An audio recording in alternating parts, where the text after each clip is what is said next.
കഴിഞ്ഞ ദിവസം എൻ്റെ അമ്മയ്ക്ക് കണ്ണിൻ്റെ ഒരു ഓപ്പറേഷൻ ആവശ്യമായി വന്നു. കാറ്ററാക്റ്റിൻ്റെ പ്രോബ്ലമാണ്. അപ്പോൾ ഞാൻ എങ്ങനെയാണ് ഒരു സർജനെ സെലക്ട് ചെയ്തതെന്ന് ഞാൻ പറയട്ടെ. ഞാൻ തന്നെ ഒരു സർജനാണ്. പക്ഷേ ഒരു സർജിക്കൽ പ്രൊസീജിയർ എന്ന് പറയുമ്പോൾ ഇതൊരു ആർട്ട് പോലെയാണ്. അതായത് എന്നോടിപ്പോൾ ഒരു പടം വരയ്ക്കാൻ പറഞ്ഞു കഴിഞ്ഞാൽ എനിക്ക് ബുദ്ധിമുട്ടാണ്. ഞാൻ പടം വരച്ച് എനിക്ക് ശീലമില്ല. പക്ഷേ എനിക്ക് ഒരു വെരിക്കോസ് വെയിൻ ട്രീറ്റ്മെൻറ്റ് ചെയ്യാൻ എല്ലാ ദിവസവും ഞാൻ ചെയ്യുന്നൊരു പ്രോസസ്സാണ്. അതുകൊണ്ട് അത് കുറച്ചുകൂടെ എളുപ്പമാണ്. അപ്പോൾ ഒരു പടം വരയ്ക്കുന്ന ഒരു ആളെ സംബന്ധിച്ചിടത്തോളം അതൊരു കലയാണ്. അത് പെട്ടെന്ന് അവർക്ക് ചെയ്യാൻ സാധിക്കും. പക്ഷേ എനിക്ക് പെട്ടെന്ന് പടം വരയ്ക്കാൻ പറ്റില്ല.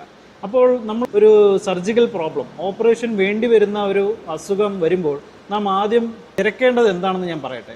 ഞാൻ തിരക്കിയത് എന്താണെന്ന് പറയാം. എൻ്റെ അമ്മയ്ക്ക് വേണ്ടിയാണ് കാറ്ററാക്റ്റിൻ്റെ ഓപ്പറേഷൻ ഉള്ളപ്പോൾ എല്ലാ ദിവസവും ഈ കാറ്ററാക്റ്റിൻ്റെ ഓപ്പറേഷൻ ചെയ്യുന്ന ഒരു സർജനെയാണ് എനിക്ക് ആവശ്യം. അപ്പോൾ ഞാൻ അങ്ങനെ ഗൂഗിളിലെല്ലാം സെർച്ച് ചെയ്ത് നോക്കി. എനിക്ക് അറിയാവുന്ന ആൾക്കാരോട് ഞാൻ ചോദിച്ച് നോക്കി. അങ്ങനെ ഒരു സുഹൃത്ത് പറഞ്ഞതനുസരിച്ചിട്ടാണ് ഞാനൊരു എല്ലാ ദിവസവും കാറ്ററാക്റ്റിൻ്റെ ഓപ്പറേഷൻ ചെയ്യുന്ന ഒരു സ്പെഷ്യലിസ്റ്റ് ഡോക്ടറിനെ കണ്ട് അദ്ദേഹത്തിൻ്റെ അടുത്ത് പോയി എൻ്റെ കാര്യങ്ങളെല്ലാം വിശദീകരിച്ചു. അദ്ദേഹത്തിൻ്റെ നിർദ്ദേശപ്രകാരം അമ്മയ്ക്ക് വേണ്ടിയിട്ടുള്ള കാറ്ററാക്റ്റിൻ്റെ ഓപ്പറേഷൻ ചെയ്യുകയും അമ്മ ഇന്ന് സുഖപ്രദമായിട്ട് ഓപ്പറേഷൻ കഴിഞ്ഞു, ഒരു മാസം കഴിഞ്ഞു. യാതൊരുവിധ കംപ്ലയിൻസും ഇല്ലാതെ തന്നെ വളരെ ഹാപ്പി ആയിട്ടാണ് തിരിച്ച് വീട്ടിൽ വന്നത്.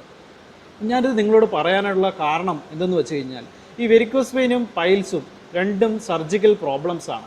അത് എപ്പോഴും ഒരു സർജിക്കൽ പ്രോബ്ലം ചികിത്സിക്കുന്നത് എന്നും ഒരു സർജനാണ്. ഈ സർജൻ്റെ വർക്ക് എന്ന് പറഞ്ഞാൽ ആർട്ടിന് സമമാണ്. അതായത് നമ്മളൊരു പടം വരയ്ക്കുന്ന പോലെയാണ്. ഇപ്പോൾ എന്നോട് തെങ്ങ കയറാൻ പറഞ്ഞാൽ എനിക്ക് ചെയ്യാൻ അറിയില്ല, കാരണം ഞാൻ തെങ്ങ കയറാറില്ല.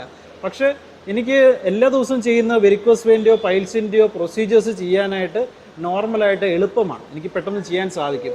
എൻ്റെ മൈൻഡും എൻ്റെ ഹാൻഡും എല്ലാം അതുമായിട്ട് അഡ്ജസ്റ്റഡ് ആണ്. അതുകൊണ്ടായിരിക്കും വെരിക്കോസ് വെയിൻ്റെ ഒരു ചികിത്സ ആഗ്രഹിക്കുന്നുവെങ്കിൽ നിങ്ങൾ എന്താണ് ശ്രദ്ധിക്കേണ്ടതെന്ന് വെച്ച് കഴിഞ്ഞാൽ, നിങ്ങൾ കാണാൻ പോകുന്ന സർജൻ എല്ലാ ദിവസവും ഈ പ്രൊസീജിയർ തന്നെയാണോ ചെയ്യുന്നത്, അല്ലെങ്കിൽ ഒരു ഫോക്കസ്ഡ് ആയിട്ട് ആ ഒരു സർജിക്കൽ പ്രോസസ്സിൽ ഇൻവോൾവ് ആയിട്ട് എല്ലാ ദിവസവും ചെയ്യുന്നൊരു പ്രോസസ്സാണെങ്കിൽ നിങ്ങൾക്ക് ധൈര്യമായി ആ സർജൻ്റെ അടുത്ത് ചെല്ലുകയും ഈ പ്രൊസീജിയർ അദ്ദേഹത്തെ കൊണ്ട് ചെയ്യിപ്പിക്കുകയും നല്ല റിസൾട്ട് പ്രതീക്ഷിക്കുകയും ചെയ്യാം.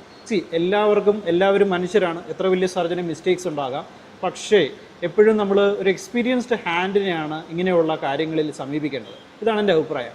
അത് ഈ വെരിക്കോസ് വെയിൻ്റെയോ പൈൽസിൻ്റെയോ ചികിത്സയിൽ ഏറ്റവും പ്രധാന ഘടകം എന്ന് പറയുന്നത് സർജൻ തന്നെയാണ്. അല്ലാതെ ഒരു ആശുപത്രിയുടെ വലിപ്പമോ അവിടെ ഗ്ലാസ് ഉണ്ടോ, ആ കസേരയ്ക്ക് കുഷ്യനുണ്ടോ, ഇതൊന്നും അല്ല നിങ്ങൾ നോക്കേണ്ടത്. നിങ്ങൾ നോക്കേണ്ട ഒരേ ഒരു കാര്യം, ഈ സർജന് ഈ അസുഖം ചികിത്സിച്ച് പരിചയമുണ്ടോ, അദ്ദേഹത്തിന് നല്ല റിസൾട്ട് കിട്ടാറുണ്ടോ, ഇത് രണ്ടും മാത്രമാണ്.